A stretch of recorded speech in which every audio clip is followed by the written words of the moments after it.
आज के ब्लॉग की शुरुआत एकादशी की कहानी के साथ। आज का ब्लॉग है एकादशी की कहानी पर। प्लीज़ पसंद आए तो लाइक करना, शेयर करना और कमेंट करना और वीडियो पर हाइप देना मत भूलना। एकादशी की कहानी अक्सर कई लोग सुनते हैं, व्रत भी करते हैं। आपको पसंद आएगी तो प्लीज़ इसको लाइक करना। और भगवान विष्णु के लिए ये कहानी सुनाई जाती है, उसी का व्रत किया जाता है। और अभी तो सभी एकादशी का व्रत कर रहे हैं। प्लीज़ आप लोग भी एकादशी का व्रत करते हो तो प्लीज़ कथा ज़रूर सुनना और आरती भी ज़रूर सुनना। Thank you. मेरी बहन और मेरी जेठानी एकादशी की कहानी सुन रही हैं। व्रत किया हुआ है मेरी बहन ने और मेरी जेठानी ने।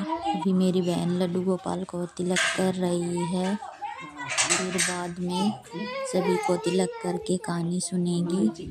और मेरी बेटी कह रही है कि मैं करूँगी मम्मा तिलक, मुझे करने दो। यहाँ पर मेरी जेठानी अपना तिलक कर रही है।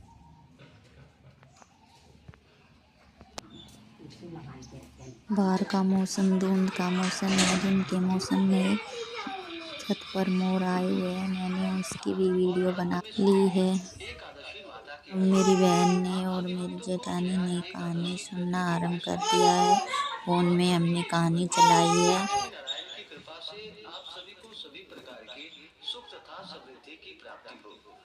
माघ मास शुक्ल पक्ष की एकादशी को जया एकादशी के नाम से जाना जाता है। जो भी भक्त सच्ची श्रद्धा के साथ नियम और निष्ठा के साथ जया एकादशी का व्रत धारण करते हैं, इस दिन भगवान विष्णु माता लक्ष्मी का पूजन करते हैं, तो उनके सभी प्रकार के पाप और ताप नष्ट हो जाते हैं। इस व्रत के करने से अकाल मृत्यु का भय नहीं होता है।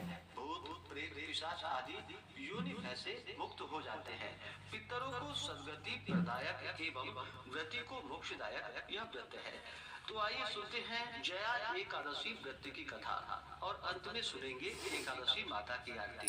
तो बोलिए प्रेम से एकादशी माता की जय, भगवान विष्णु की जय, माता लक्ष्मी की जय, सर्व देवी देवता की जय। कथा के अनुसार एक बार पांडु नंदन ने भगवान श्री कृष्ण से हाथ जोड़कर नम्रता पूर्वक बोले कि हे नाथ, अब आप कृपा कर मुझसे माघ शुक्ल एकादशी का वर्णन कीजिए और उस व्रत के करने से क्या पुण्य फल होता है। भगवान श्री कृष्ण ने कहा कि हे राजन, इस एकादशी का नाम जया है और यह अक्षय फल को देने वाली है। इसका व्रत करने वाला ब्रह्म हत्या से मुक्त हो जाता है और अंत काल में उसे काम और मोक्ष की प्राप्ति होती है। इस व्रत द्वारा मनुष्य कुयोनि से छूट जाते हैं। अब हम तुम्हें इसकी एक पौराणिक कथा जो पद्म पुराण में लिखी है वह कहते हैं, इसे ध्यान पूर्वक सुनो। एक समय की बात है, देवराज इंद्र अपनी नगरी में अत्यंत ऐश्वर्य पूर्वक राज्य कर रहे थे।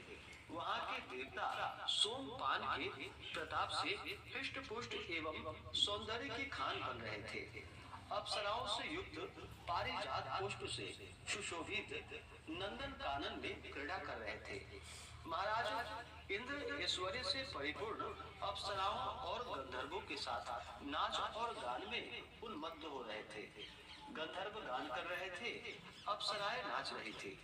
गंधर्वों में अत्यंत विख्यात पुष्पदंत उनके पुत्र चित्रसेन की स्त्री मालिनी का पुत्र माल्यवान, जो अत्यंत सुंदर और स्वरूपवान था, इत्यादि इत्यादि भी उपस्थित थे।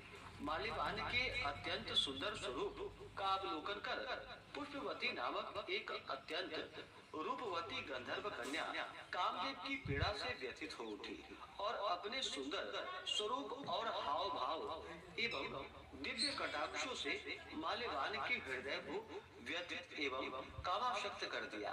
पुष्पवती की सुंदरता निस्संदेह ही विलक्षण थी, जिसके बाहुपाश निस्संदेह ही कामपाश को भी लज्जित कर रहे थे। मुख चंद्रमा के समान प्रकाशमान, नेत्र बड़े बड़े और कान तक फैले हुए थे। कानों के कुंडल अनुपम शोभा को प्रदर्शन कर रहे थे। उसकी गिरवा एवं उसमें सटे हुए दिव्य कंठहार आदि अपनी अनुपम शोभा का चमत्कार दिखा रहे थे तथा ऊंचे ऊंचे सुंदर पुरोज स्वर्ण कलशों को लज्जित कर रहे थे। उधर अत्यंत ही सूक्ष्म तथा कटी प्रदेश मुष्टिमय था। नितंब ऊंचे विस्तीर्ण सुंदर जगन स्थल एवं लाल कमलों को लज्जित करने वाले चरण इत्यादि माल्यवान के नेत्रों में चकाचौंध पैदा कर रहे थे। यद्यपि ये दोनों ही प्रेमी एक दूसरे पर अत्यंत ही अनुरक्त हो रहे थे, तथापि भयवश इंद्र को प्रसन्न करने के लिए बाध्य थे। अस्तु अन्य गंधर्वों और अप्सराओं के साथ मिलकर कार्य आरंभ किया, परंतु काम के वशीभूत होने के कारण इनका नृत्य एवं गान सम्यक ही उतर रहा था। इनकी चेष्टाओं एवं भाव भंगिमा से चतुर देवराज इंद्र पर इनका अनुराग तत्काल ही प्रकट हो गया। इंद्र ने इसको अपना अपमान समझा और उन पर क्रोध प्रकट करके उन्हें दारुण श्राप दे डाला। इंद्र ने कहा, ऐ मेरी आज्ञा को भंग करने वाले पापात्मा मूर्खों, तुम दोनों ही पेशाच हो जाओ और मृत्यु लोक में जाकर अपनी अपनी करनी का फल भोगो। शाप सुनकर दोनों ही दुखी हुए, परंतु अब क्या हो सकता था। दोनों ही हिमालय पर पिशाच हो अपना काल यापन करने लगे। इस दुख में पड़कर वे लोग अत्यंत ही व्याकुल और चिंतित हो उठे। उन्हें क्षण मात्र को भी निद्रा नहीं आती थी। शीत और उष्ण के प्रभाव में पड़कर वे नाना प्रकार के कष्टों को भी भोगते और अपने अपने भाग्य को कोस रहे थे। इस प्रकार अनेकों चिंताओं से व्याकुल हो वे अपने अपने भयंकर जीवन में उब गए। एक दिन उन लोगों को खाने के लिए कुछ भी नहीं मिला और वे दोनों दिन भर भूखे ही रह गए।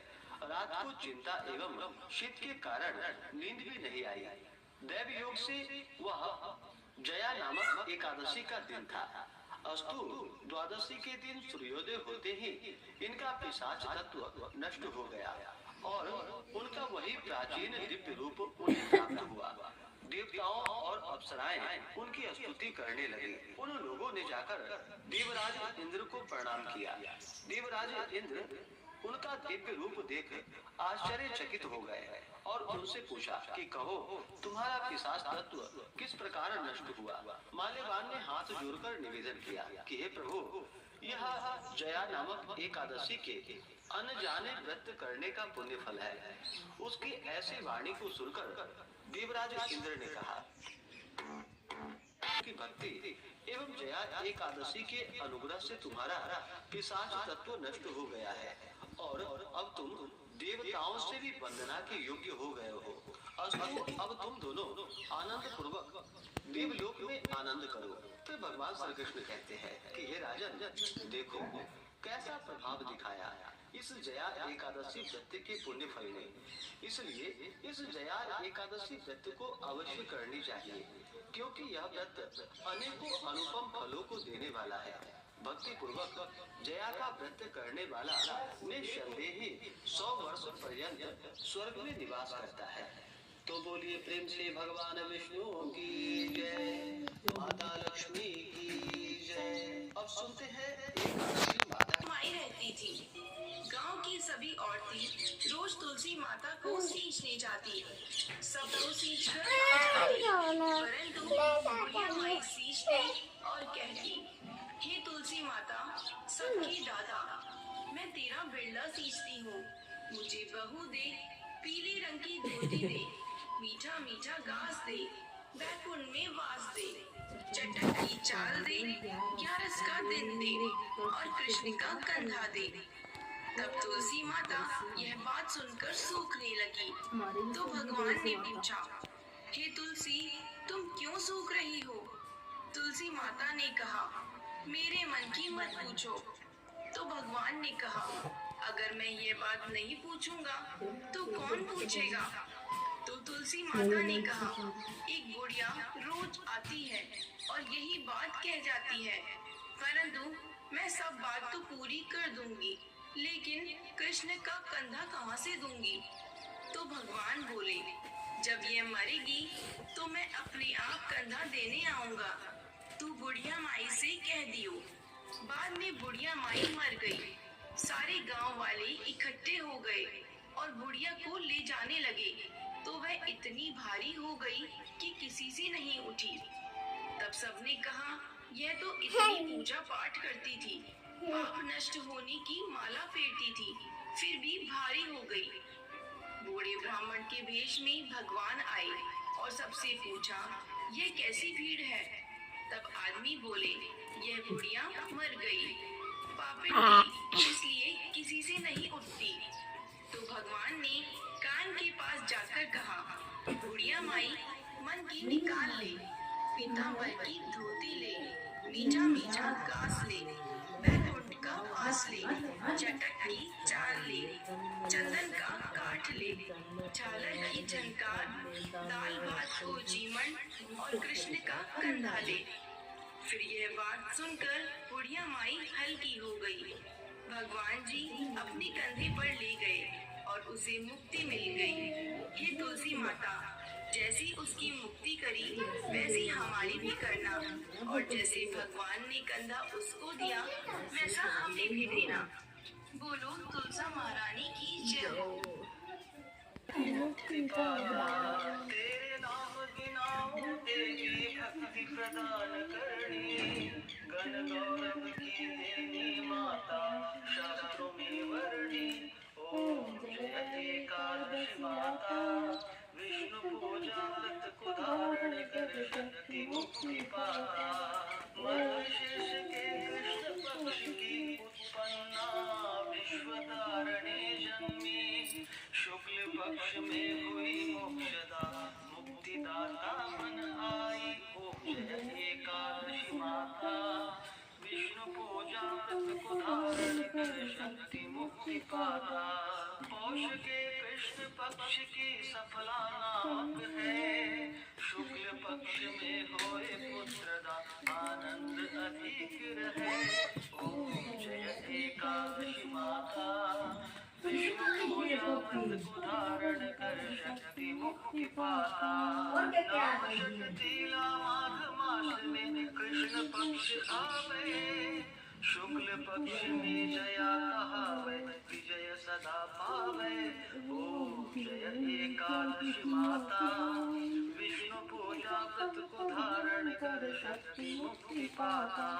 विजया फाल्गुन कृष्ण पक्ष में शुक्ला आमल की, पाप मोचिनी कृष्ण पक्ष में चैत्र महाबल की। ओम जय एकादशी माता, पूजा व्रत को धारण कर शक्ति मुक्ति पाता।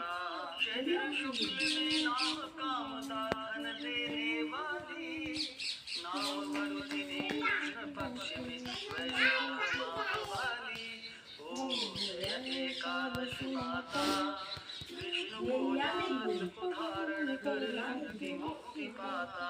शुक्ल पक्ष में होए मोहिनी अपराजिष्ट कृष्ण पक्षी, नाम निर्जला सब सुख करने शुक्ल पक्ष रखी। ओम जय एकादशी माता, विष्णु पूजा व्रत को धारण कर शक्ति मुक्ति पाता।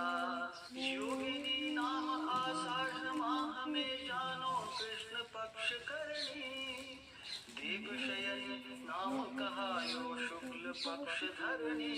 ओम जय एकादशी माता, विष्णु पूजा व्रत को धारण कर शक्ति मुक्ति पाता। कामिका श्रवण मास में आवे कृष्ण पक्ष कहिए, श्रवण शुक्ल में होए पवित्र आनंद से रहिए। ओम जय एकादशी माता, विष्णु पूजा व्रत को धारण कर शक्ति मुक्ति पाता। अजा भाद्रपद कृष्ण पक्ष की परिवर्तिनी शुक्ला, इंद्र अश्विनी कृष्ण पक्ष में व्रत से भव सागर निकला। ओम जय एकादशी माता, विष्णु पूजा व्रत को धारण कर शक्ति मुक्ति पाता।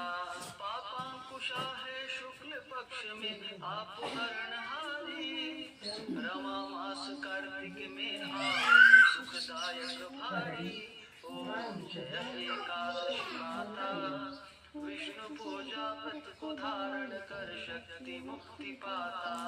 देवोत्थाने शुक्ल पक्ष की दुख नाशक मैया, पावन मास में करो विनती पार करो नैया।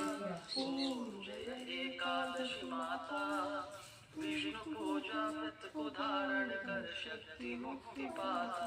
परमा कृष्ण पक्ष में होती जन मंगल करनी, शुक्ल मास में होए पद्मिनी दुख दारिद्र हरणी। ओम जय एकादशी माता, विष्णु पूजा व्रत को धारण कर शक्ति मुक्ति पाता।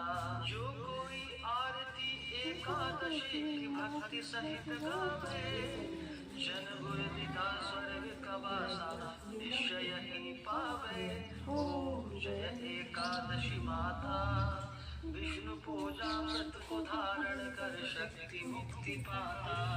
ओम जय एकादशी जय एकादशी। आपको ये कहानी कैसी लगी, पसंद आई तो प्लीज़ लाइक करना, शेयर करना और चैनल को सब्सक्राइब करना मत भूलना। भगवान विष्णु की जय, माता लक्ष्मी की जय, सर्वदेवी देवता की जय।